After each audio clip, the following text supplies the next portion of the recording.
In this video, you're going to learn the reason why poor posture, lack of fuse box activation, lack of consistent follow-through with these easy steps will lead to permanent and possibly career-ending damage.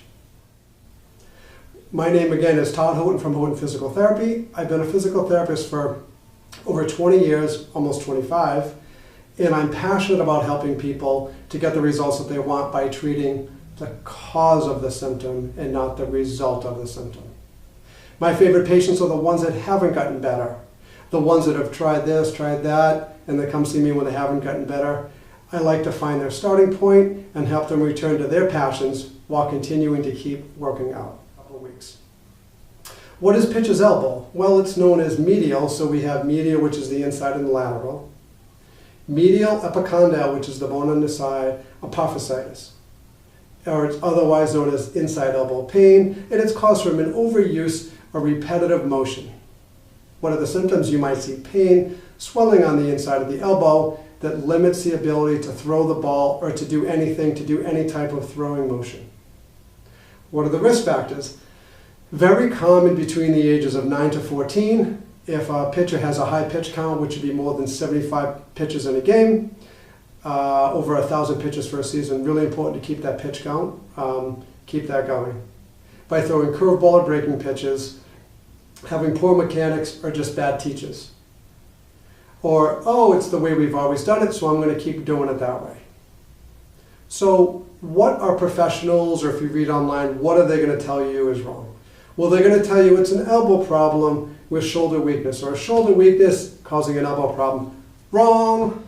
Correctly stated, it is a core weakness issue, neck, upper back, shoulder issue that is resulting in shoulder or elbow pain, in this case, pitcher's elbow.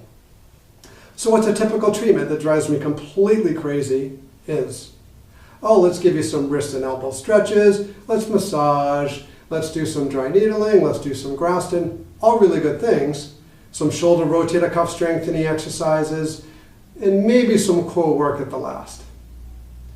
Again, this may be all the correct things, but it's just in the wrong sequence. So this will not work. Treating the symptom of a bigger problem, it's missed time and time again. Drives me absolutely crazy. So my take on the cause is, so what's the problem? Well, I can tell you with 100% certainty, the problem is the result of something higher up the chain. 100%.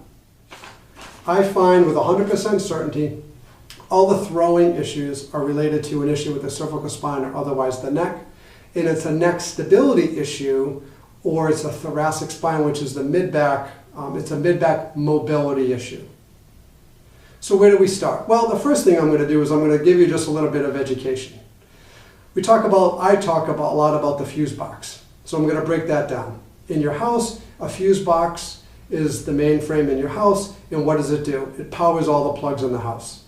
If we have a bad plug, there's a problem with the wire, we're going to lose power.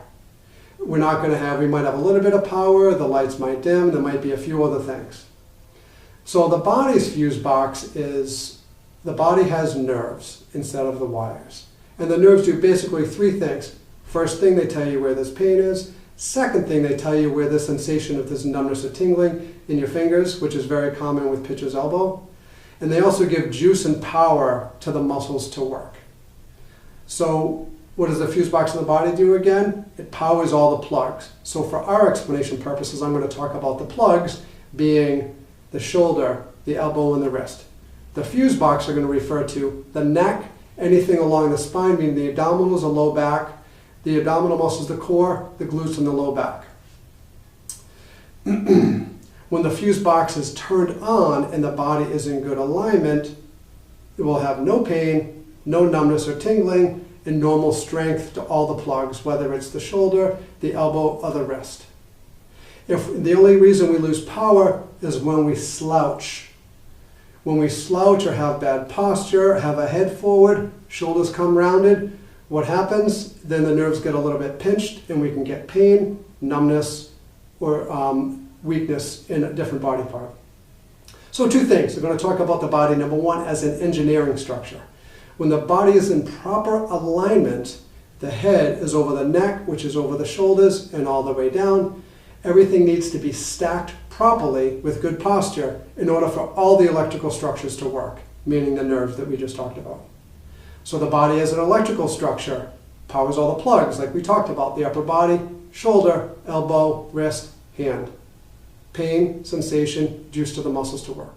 Every patient that I've treated over the last couple of years with any pitcher's elbow, I never even got to the elbow because I didn't need to, because we addressed the issues that needed to be addressed, addressing the cause of them and not the result of the symptoms. So everything should fall into place. So hopefully that was helpful for you, that we really need to help out our youngsters. So tag someone, share this post to somebody's page. That would really be great so we can spread the word and help the most amount of people.